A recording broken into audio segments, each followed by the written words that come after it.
Welcome to Target Market Insights, the multifamily and marketing podcast. Each week, John Kasman interviews multifamily and marketing experts to teach you how to find the best places to invest, attract investors, and grow your portfolio. You are listening to Target Market Insights with your host, John Kasman. Welcome to Target Market Insights, the multifamily and marketing show. I'm your host, John Kasman, and I want to thank you for joining us for another great episode. Now, if you're enjoying this show, do me one quick favor and leave us a rating or review. And don't forget to hit the subscribe button so you don't miss an episode. Now, today we're going to be talking to Chris Pomerleau and Collin Schwartz. Chris Pomerleau and Collin Schwartz are the founders of Park Ave Capital. They have been featured on Bigger Pockets and the Real Estate Syndication Show.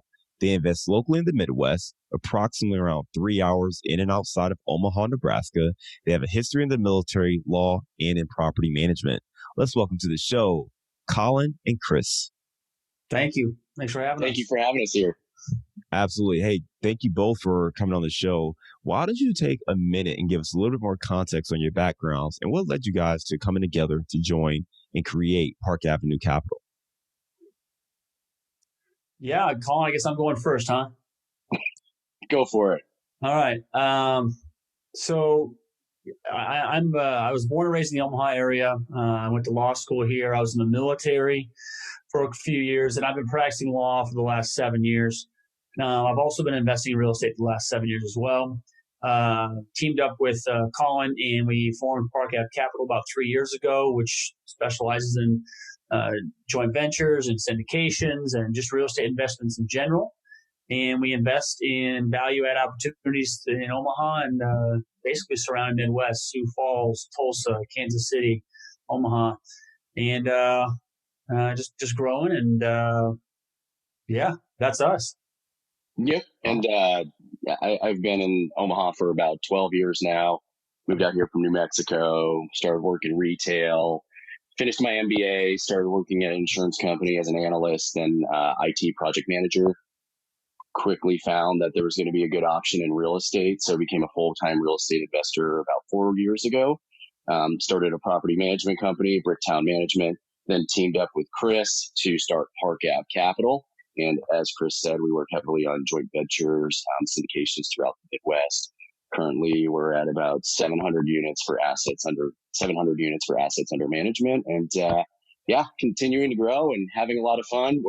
We're also dads. I have 3 children. Chris has 2 beautiful children as well, so plenty to keep us busy. No, I love it. Definitely, especially with the kids, lots to keep you busy in today's day and age with everything else going on too.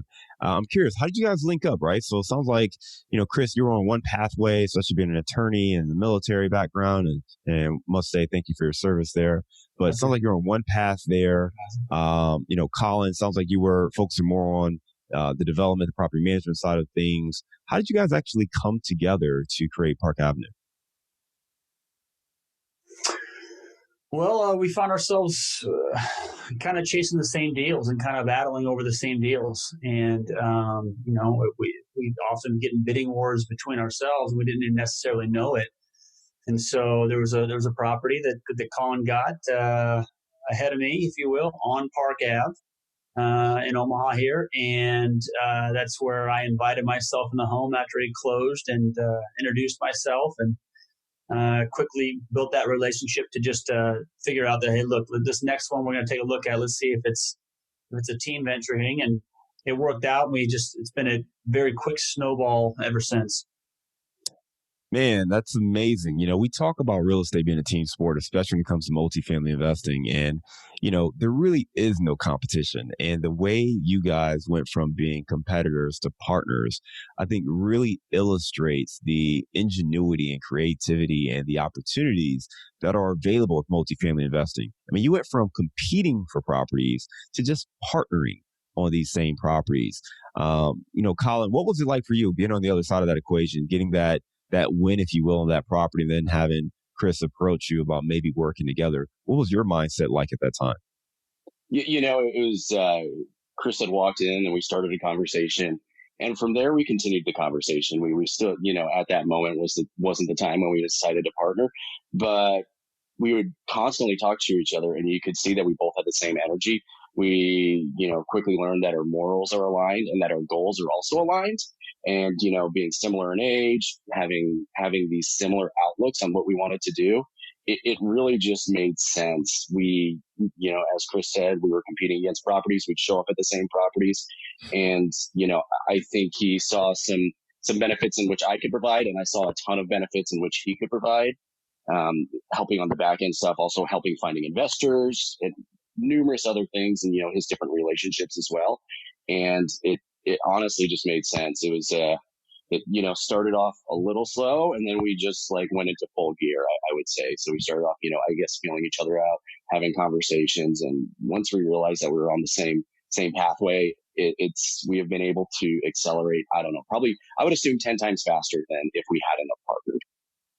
So, with that new partnership, right, you guys were both kind of going at it solo or with your individual approaches, coming together, especially after having some traction individually. What were some of the challenges? What were the pain points that you guys faced trying to work together in this partnership versus going at it as a solo person? I mean, it seems like a long time ago because, I guess it was only 3 years ago, a little bit over 3 years ago, but there were some, I wouldn't, pain points, if you will, but not so pain points. Just we were so used to doing things on our own that we found ourselves doing the same things as in the partnership. So kind of not necessarily stepping on each other's toes, but if I usually reached out to insurance agents or whatever, he would be doing the same thing. And so it took us a little bit to learn that. But what's crazy about it? We never sat down and delegated a list of items that either of us had to do. It just kind of became understood that, look, these are the things that you're good at and or that you're getting done, and these are the things you're getting done. And I don't know. I mean, Collin, we never really sat down and said, you do this, I do this. It just kind of worked out like that. 100%. We just kept going and, realizing who does well in what areas, when we're calling the same brokers, and they're just like, oh yeah, Chris called, Collin called. We're like, okay, so maybe we should figure something out here. So we look like, we were actually cohesively working together. I think some of the ways in which we did help each other grow is when you're starting, it's kind of not just splitting up duties, but if somebody finds the property, what are they compensated? Are they compensated because it was off market? Do they get certain fees? Who gets paid what for what? And, honestly, after not too many conversations, we're just like, okay, partnership is easy. I mean, just split the baby down the middle. Got it. So really, it sounds like roles and responsibility just on the calls, because you guys are just used to taking action. So both of you are taking action, which is great, but you were maybe taking the same action or being inefficient. So you're both reaching out to the same brokers. You're both reaching out to different insurance adjusters or insurance agents, and then trying to figure out how to properly compensate each other, which again, if it's a 50-50 partnership, that makes life a little bit easier. Now, I have this theory that there's no such thing as a real 50-50 partnership. I think you can get close, but I think 50-50 is hard to say. What do you guys have to say about that? Do you feel like it's truly 50-50, or do you feel like it's more 45-55 or 10%, Collin? But we call it. So I've got the good deal. I get the good deal because I still get 50% of the compensation. So. It's funny. No, it's funny you say that. It's at first when we were trying to just kind of weave through some of those decisions, we would come up with the different mathematical ways to break down who was getting what, and it would change per deal, and it just didn't necessarily seem to make sense. We have that respect for each other that we know that, I mean, we were on the phone last night on Zoom at 9 o'clock at night and texting at 6 a.m. in the morning. And sometimes that upsets our family a little bit, but there's certainly no question that we're both working our tushes off to get things done. And so neither of us are lacking in getting stuff done. And so I certainly respect that opinion that there's no such thing as 50-50, but I sincerely can't think of anything that I do or I don't do or Collin does or doesn't do that I wish changed. I certainly understand that position, but like I said, it just maybe at first it felt that way because we were so used to doing this or not used to doing this, but it just kind of, trial and error. And I don't know. I mean, I could not. It's about as close to 50-50 as you can get. Yeah, and I think it also ebbs and flows a lot. Chris handles a lot of things on the front end oftentimes. And then, in the Omaha market, I'm going through repositioning the properties, so he's taking 90% on the front end. I may be taking 80% on the back end, but then there's still a wave of other projects coming through. So I think per project, it just ebbs and flows, but eventually I would agree. I couldn't think of, it seems 50-50. Yeah, and I think that's the real point, right? Is that it's not to say like it's not an even partnership, or there's no such thing as an even partnership. It's just simply to state that, there are going to be ebbs and flows of who's doing more heavy lifting at a certain period of time. And a real partnership is more about understanding what needs to be done and figuring out how to get it done together, as opposed to actually looking at it and saying, hey, I put in X amount of hours, or I put in X amount of work, or whatever it is, and I need to be compensated accordingly. Because most of the time when you hear partnerships dissolving, a lot of times it's from, disagreements. And sometimes those disagreements are one partner feels like they're doing more work, or they're carrying more of the weight, and, they're not getting what they need from another partner. Do you guys ever, it sounds like that's not really an issue for you, but obviously I know you guys have talked to other people in partnerships who have maybe gone through those situations.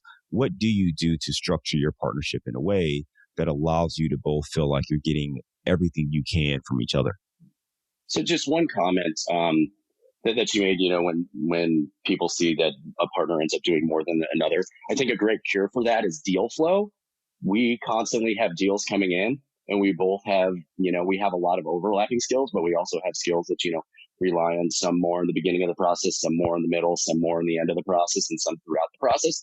With constant deal flow, I think that we're always just working. I mean, there's always plenty of stuff to be done. So as long as that is there, I don't see a problem. I think it just stays at, that even workflow.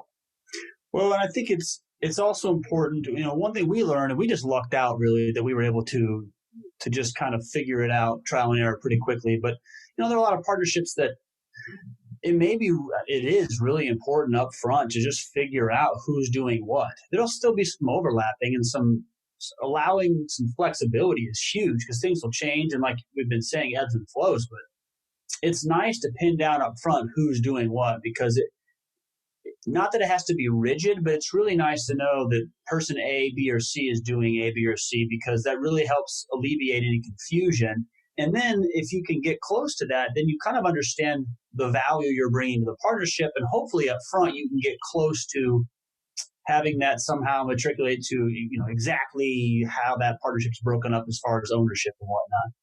Yeah, I would say too, to your point, it's probably easier to dial back on who does what when you're both taking action and reaching out to the brokers and reaching out to the insurance agents. It's probably easier to step back and say, hey, maybe one of us should do that, and let's figure out who it is, versus if neither of you are doing that and assuming the other person was doing it, or one of you was taking all this action and doing it and the other one didn't realize that you wanted them to do some of that stuff. I think that's where that friction comes out. So to your point, if you can get clarity on roles, responsibilities, who's going to do what, even at a high level, even just at a high level, that makes life a little bit easier. And you guys did describe it pretty clearly. So I want to make sure the listeners kind of understand the way you guys articulate it. But you said, it sounds like that on the upfront, Chris is doing a lot more of the work, maybe more 90-10 or 80-20 from that standpoint. But then once you kind of own that asset, it flips 80-20, where Collin is doing more of that work. So at least understanding where who's the A in that position, who's the B,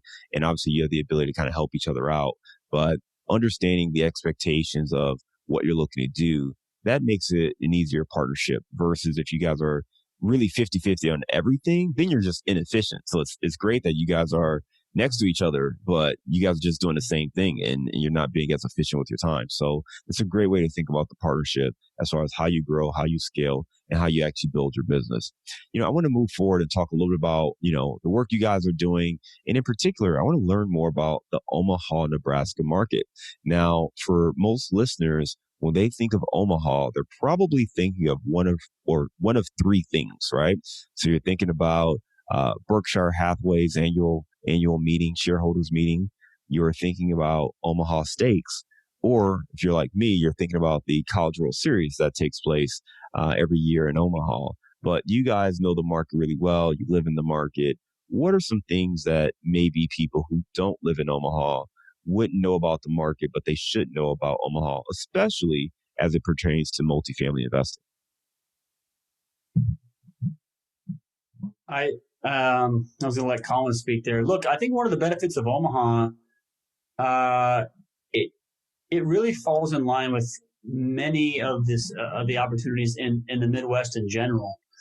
For some reason, it's often overlooked by national syndicators, which is 100% okay with us.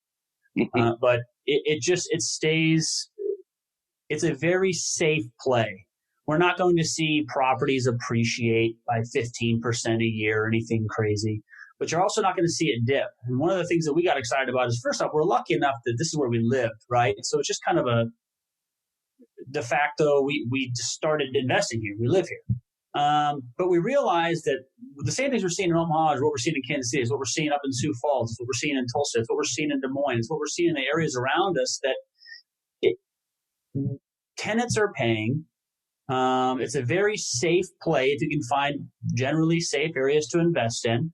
And I don't know how it compares to other areas, but I know we've been successful in finding, because of there's not a lot of competition, we're finding a lot of mom and pop owners or people who owners that haven't necessarily really pressed the investments, perhaps been, like I said, this is a safe place. So a lot of the places that we buy, they're getting 90, 95, 100% even on their occupancy, which makes them really comfortable. And it all makes us feel as though it's a safe investment. But what they're not doing is they're not pushing the rents. They're not building back expenses. And so I think that's benefited us as well, is that not only can we count on our clientele, if you will, our tenants, is that also the people that are here that are maybe not as business mindset, or perhaps they're just okay with that lower threshold, is that even when we're pressing these incomes and pressing the rents and raising the rents, we're still getting what we want to get done here. So it's a phenomenal opportunity, and obviously population growth as well. What are you seeing in regards to population and jobs and some of those key indicators that we look for? So even during COVID, unemployment has been incredibly low, one of the lowest in the nation. I don't have that exact stat. I did see a study come out, and it was actually pertaining to Lincoln, Nebraska, which is the capital, but had one of the lowest unemployments during COVID. The growth of businesses. Yardi put out a report as well on the best 5 markets and the worst 5 markets during COVID situation, and Omaha was actually top 5 as far as rental increases, and some of the rental decreases, which people didn't really think we'd ever see, were places like Nashville or where was that in Texas, Collin? Odessa, Texas, is it? I think. They actually related to the oil as well, but yeah. Okay, so I mean, we're seeing those benefits here because, like I said, it's just, I'm not going to say it's insulated, but it's much less affected by the market or COVID or anything like that. Sorry to interrupt you. Yeah, no, you're fine. And we also have some strong, why am I blanking? So strong financial businesses, we have First National Bank, Union Pacific Railroad. We have a lot of strong institutions here that maintain employment. And I think also, to go back to Chris's comment about value add from mom and pop owners, these owners are individuals that, had bought at a good price, 15, 20 years ago, possibly 10 years ago. And they looked at real estate as just bringing cash flow and not truly adding value to the project. So adding value as increasing the net operating income, improving up the property to increase those items, because they're happy with their 1 or 2 or 3 properties. They're happy with those dollars they get a month. So they may be 30% under rent for market, and they'd have to put in a couple dollars, but they're, I guess, not as keen on the ability to, increase rents, refinance, and then, put money into other projects. Also, taking advantage of, cost segregation and depreciation. No, it makes sense. And like you said, I think that for our listeners, there's 2 things that jump out to me, what you said. First and foremost is the current owners, right? So if you can find owners who are buying just for the cash flow, not necessarily looking to squeeze every dollar profit out of their buildings that they could, there's value there. So looking for those mom and pop owners that maybe still have some meat on the bones in those deals, there's value. And then you talked about Omaha being very similar to other Midwest cities.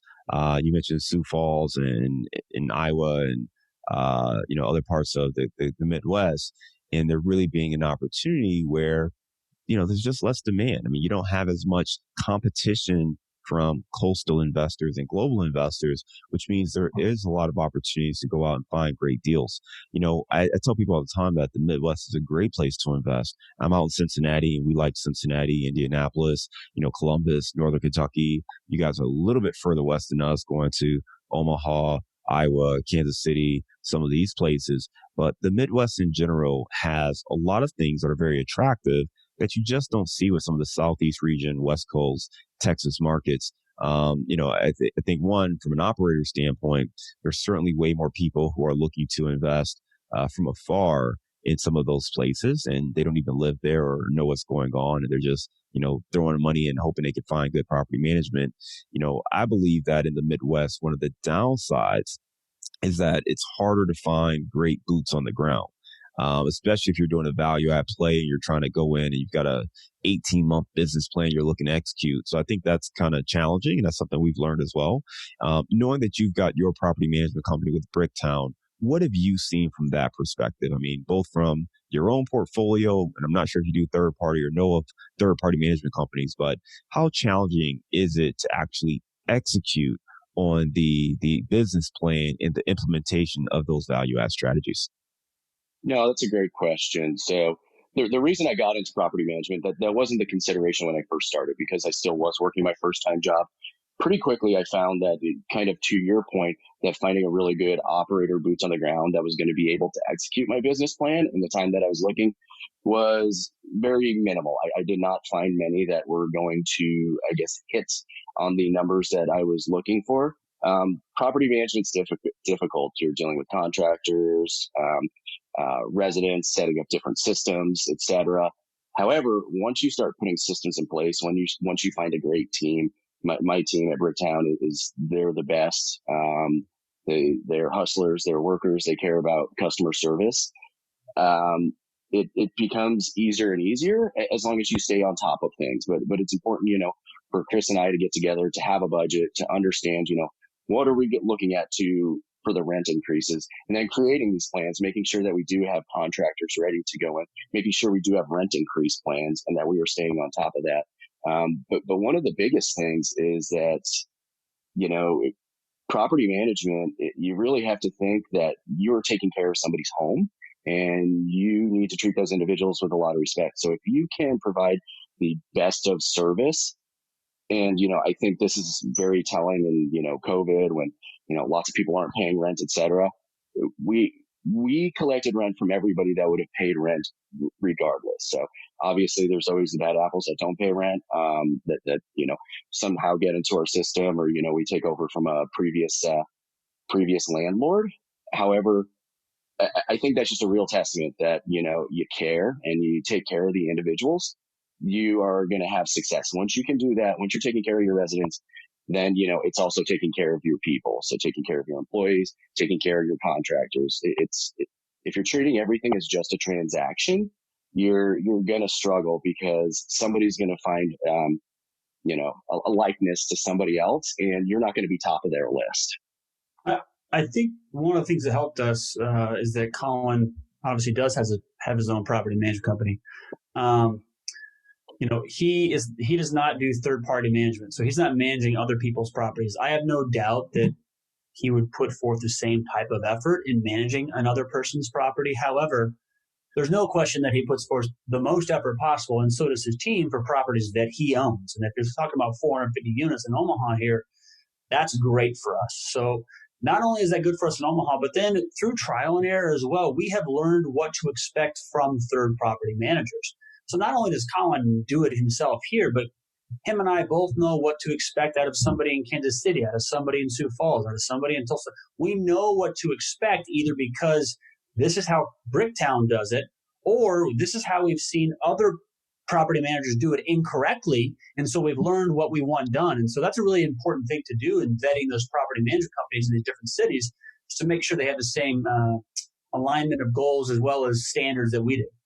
Thank you for clarifying. So in if I'm hearing you correctly, in Omaha, you guys are vertically integrated with Bricktown overseeing the management. So really in-house management. But as you invest in other markets, it sounds like you're using third-party property managers to oversee that vehicle.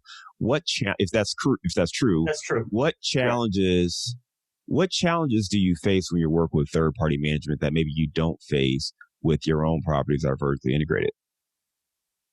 I mean, I would say that I'll be the first to admit sometimes it's easier for me to become a little more frustrated or quicker to be frustrated with somebody outside of Bricktown, because if something doesn't go the way as planned and Bricktown's managing it, I know, and obviously Collin knows, everything has been done. We're doing everything. And if there's an issue, it's going to be fixed. So I'll admit on a personal level, maybe it's a downfall that I immediately jump to a negative conclusion. So that's something we've had to learn, is that, how to guide them through that. But look, we've had to fire property managers. If they're not doing their job, they're not doing their job. I mean, Collin took over a property we had managed here in Omaha with, I think it was 40% vacancy, and it's a Class B property. It's a great location. It just wasn't being managed correctly. I forgot your question really, but I mean that's really learning what to expect from others is coming through what Bricktown does, I guess. Yeah, I mean, saying the question a little bit differently is,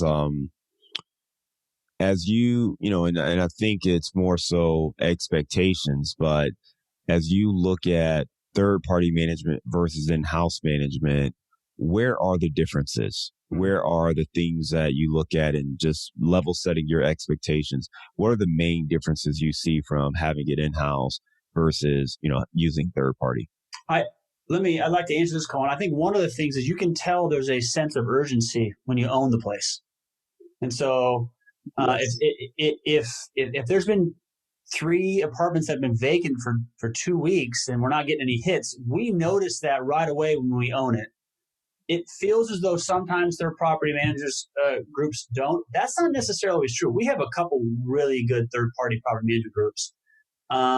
But what we've noticed in those that we have had some issues with is that sense of urgency. And that doesn't mean they're bad people. In fact, we like all the third property management groups that we work with. And if we don't, we don't work with them anymore.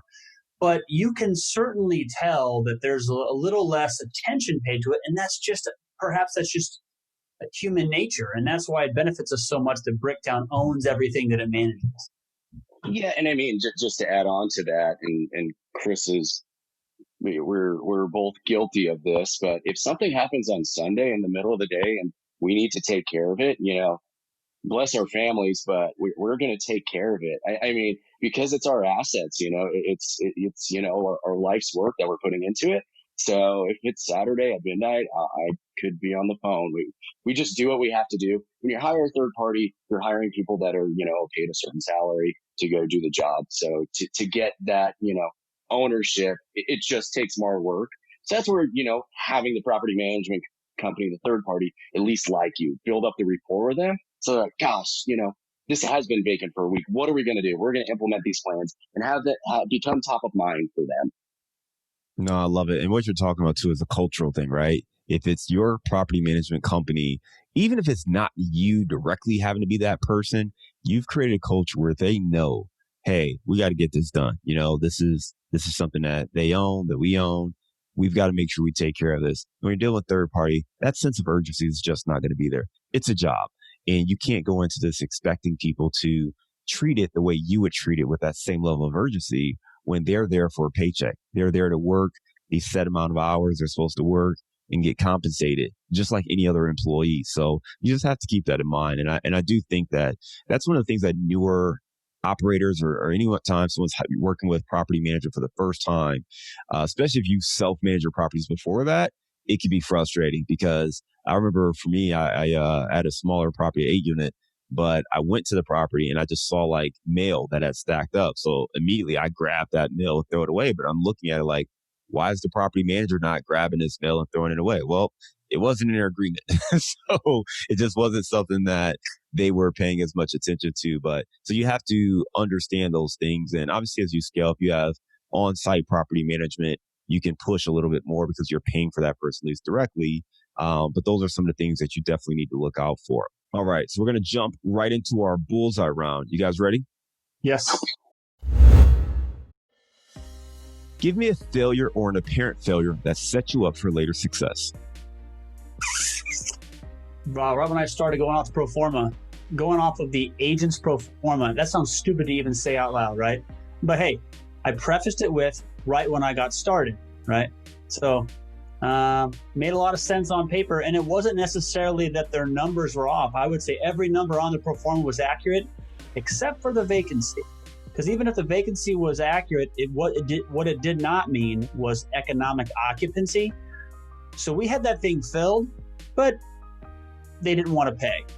So the vacancy was a lot less, and therefore the property didn't work out. It just so happens that during the time that we bought it, we were able to still beef it up enough to where we actually sold it and made a pretty dang large profit. But unfortunately, that was never our goal. We wanted to do a buy and hold, and we had to put a couple of more dollars in there than we thought we would have. So going off the pro forma of the agent. Yeah, digital. Oh, sorry, go ahead. No, I was gonna jump in just real quick. The biggest one is expecting to do rehabs on cash flow from day one and not allotting for reserves. I think that was a mistake I made a few times at the beginning, or did not factor in enough reserves where I was like, oh, this puppy's gonna cash flow, it'll be fine, we don't have to raise the loan amount, or we don't have to come out of pocket. So that's kind of my mistake that now we've definitely learned from, and a lot for that. Give me a digital or mobile resource you recommend for your business. I mean, maybe it's the attorney in me, but do you mean like a resource I would suggest to other syndicators? To other investors, other entrepreneurs, just any app that makes your life a little bit easier. Well, I mean, having investors put money towards something, a lot of investors now throughout the world who invest with us, one of the things we've enjoyed recently is we have a membership with Syndication Pro. That is a syndication platform that not only can we advertise upcoming offerings, but also people that have closed on the deal, investors can actually keep track of the process of that investment. So that's something that's kind of polished our business approach as opposed to just some mass email from a Gmail or something. Love it. Love it. Give me the book you've recommended or gifted the most in the last year. I know Colin's answer. Which one's that? There's a few books, but Shoe Dog or whatever. Shoe Dog, exactly. Shoe Dog by Phil Knight. It's not real estate related, but it is just a powerful book about an entrepreneur. Or The Compound Effect. The Compound Effect by Darren Hardy too. That's a good one. Yeah, absolutely. Good. All right. Give me a daily habit that helps you stay focused on your goals. Waking up early and then journaling, and kind of writing down goals and kind of revisiting those goals that night. It's something I did a lot before I had my second kid in March. And now that I'm just starting to get my sleep back, it's something I'm starting to do again. And I can tell a big difference. It's amazing how often we have, no matter what type of system you have to keep track of what's going on, taking the time to sit down, not look at your phone, not look at your computer, and just write, whether that's your schedule, whether that's your goals, whether that's what you learned that day. I've found a lot of power in that. Yeah, exercise has been mine. Now, similar to Chris, before child number 3, I was up at 4:30 and getting to the gym at 5, which really kind of kickstarted the day and allowed for more time. I'm working on getting closer to that, but at least getting some exercise in. All right. What's one thing you know now that you wish you knew when you were starting out? Don't do everything yourself. It's okay. So I said I started 7 years ago. So from 2013 to 2017, I bought and flipped myself, not flipped, but stabilized 4 single family homes. So that was 1 a year. And the reason it was so slow is because I'd do my law job and then I'd have the weekends to change toilets out and stuff. The inability to understand I can't do it all myself really was a kind of a brick wall for us. So being able to delegate and find the correct partners, whether that's a good contractor or a good property management, Collin, allowed me to grow much, much quicker. I love it. Love it. Good one. Collin, what about yourself? I mean, what's one thing, now that you wish you knew when you were starting out? Just think bigger. And that also goes to adding in a partner, because a partner can really help facilitate that. I remember when Chris brought the first $1 million deal for us, and I'm just like, my mind exploded. I'm like, no way. You don't have $1 million? What are you going to do? You're crazy. Well, now our average deal size now has been, closer to 4 million, if not more than that. So just to be comfortable with thinking bigger, and that if there's a problem, there's a solution. Love it. No, I appreciate that. And no, both of you sound like you had children recently, so I'm not sure how much dining out you're doing, but when you are, give me the best place to grab a bite, particularly in Omaha. I'm curious. Block 16 Oh, for lunch. well played. Block 16 for lunch. You will not be disappointed. Mahogany. You said Omaha Steaks. I appreciate that they have done such a good job of marketing. But if you live in Omaha, you do not eat. That's not a place you choose to go get food. It's not bad. They just deliver. But Mahogany, if you're in Omaha and you want, in my opinion, the best steak in Omaha, it's at Mahogany. There you go. 2 great places to put on our list and check out. Whether you're going just because you love Omaha, you love the state of Nebraska, or you're going to check out Berkshire's event or College World Series if that gets back on next year. We have a couple of options to check out some really good food options there.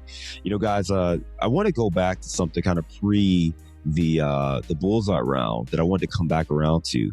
You guys talked about kind of the partnership and growing and expanding. And one thing I didn't ask about was how you guys are working with investors right now.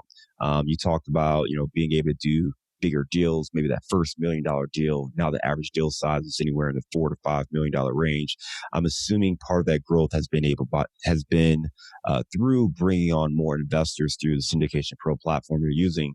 Talk to us a little bit more about, working with investors and what it's been like to scale working with investors.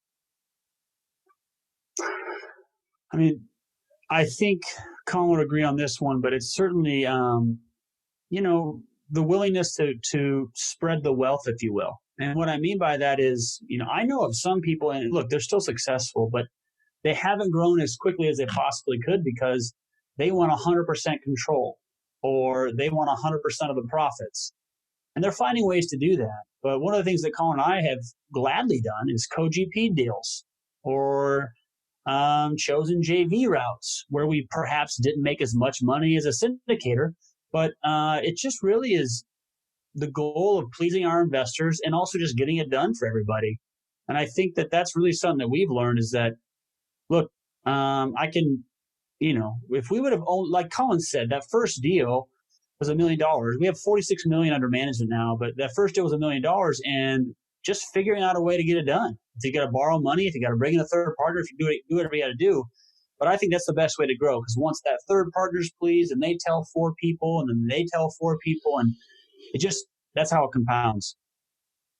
No, I appreciate that. Well, thank you for that tip there, because I think a lot of this truly is mindset. And my takeaways from this episode, first and foremost, is if you find yourself competing with someone, especially the same person, if you come across them in your market and they're beating you to deals, or you guys are, putting in offers on similar deals, go get coffee. Go talk to that person. Show up at the property after they own it and sit down and talk to them about it. But find ways to build a connection, because that competitor could then become an ally and a partner going forward. So I think it's incredible just in the backstory of how you two came to be.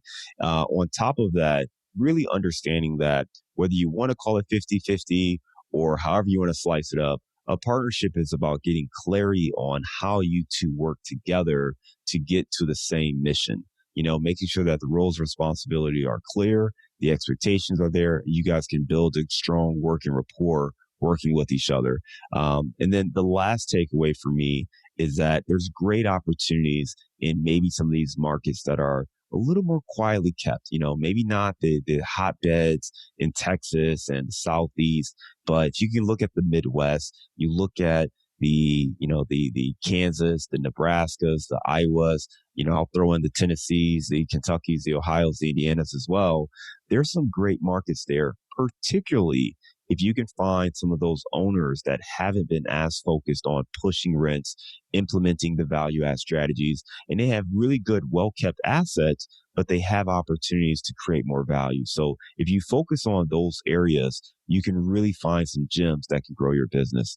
Collin, Chris, how can our viewers and listeners get in touch with you? You can get in touch with us on LinkedIn, Chris Pomerleau on LinkedIn, or Collin Schwartz. Our website's parkavinvesting.com. Check us out there. We have a free report you can download online, just kind of a number of things you can look at when it comes to finding the right partner, and that's at partneringchecklist.com. And we're Park Ave Capital on LinkedIn and Facebook and social media, and that's probably the best way to get a hold of us.